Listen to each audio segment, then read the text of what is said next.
Welcome back to Gothic Homemaking DIY Flashbacks, where I take some of the very best DIY projects from the old, long episodes of Gothic Homemaking and I extract them and feature them here for your convenience. You've got like 3 teeth in that wrinkly little sphincter of yours. If I were you, I'd go easy on them. Anyway, today we're going to revisit one of my favorite Gothic homemaking DIY projects, the haunted library end table. What better place to rest your drink than on a framed Ouija board held up by a column of blood-soaked books atop the skulls of your enemies. And this is how you can make one of your own. You can't really design a Gothic lair without having some kind of table space, and having foreseen that I was going to want to put my cocktail somewhere, I came up with a design for a table. I call it the Haunted Library End Table. Now the concept is simple enough.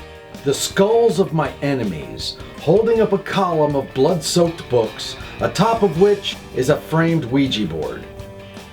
Now, I must tell you that my first attempt to make this table was a complete catastrophe. I just tried gluing and screwing all of the pieces together and it was a big wobbly mess. So I consulted a production designer friend of mine and she gave me some tips. So this is the correct way to make a haunted library end table. Now, the first thing I did was I bought 4 resin skulls from Halloween Adventure.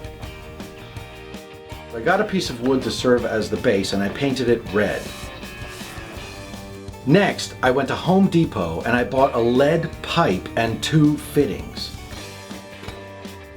I attached the lead pipe to the base with one of those fittings.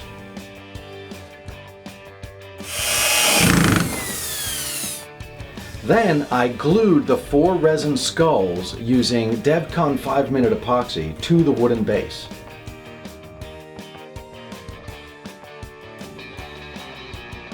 Now, I am not an avid reader, but even I know that the destruction of books is a crime against intelligentsia. It just shouldn't be done. So I had a really hard time wrapping my brain around where these books were going to come from.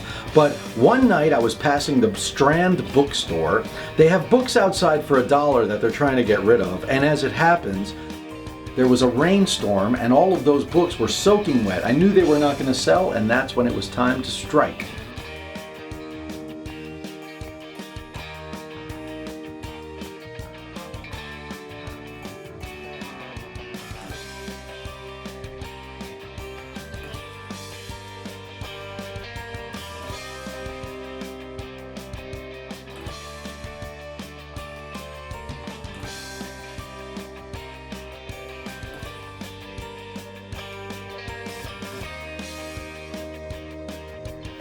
I took the books that I purchased, I painted the spines of the books black, and I painted them with red acrylic paint to give them a blood-soaked look.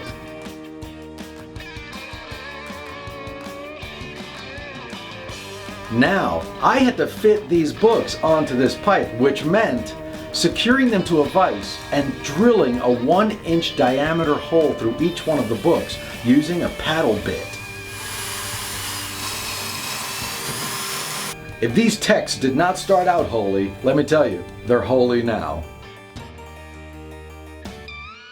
With a hole in all of the books now, I took the first book and I simply threaded it down the pipe until it rested on top of the skulls. To make sure that there wasn't too much pressure on the skulls, I secured it in place with a plumbing hose clamp. Then I simply threaded all of the other books one at a time down the pipe until I reached the top. For the tabletop, I cut another piece of wood and I painted it black. I found myself an ornate frame in an old antique shop, and I painted it red and black. And I secured that to the top of the table.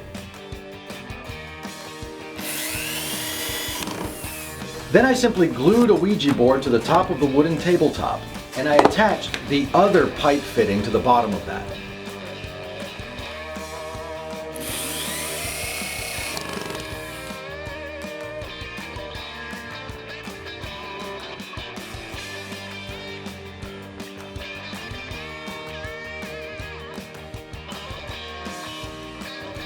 And that is how you make a haunted library end table. And there it is in all of its glory. It was one of the very first projects I made here on Gothic Homemaking years ago, and it continues to bring us so much joy here at the Lair of Voltaire. Yeah, whatever. Anyway, thank you so much for watching. We'll see you next time here on Gothic Homemaking.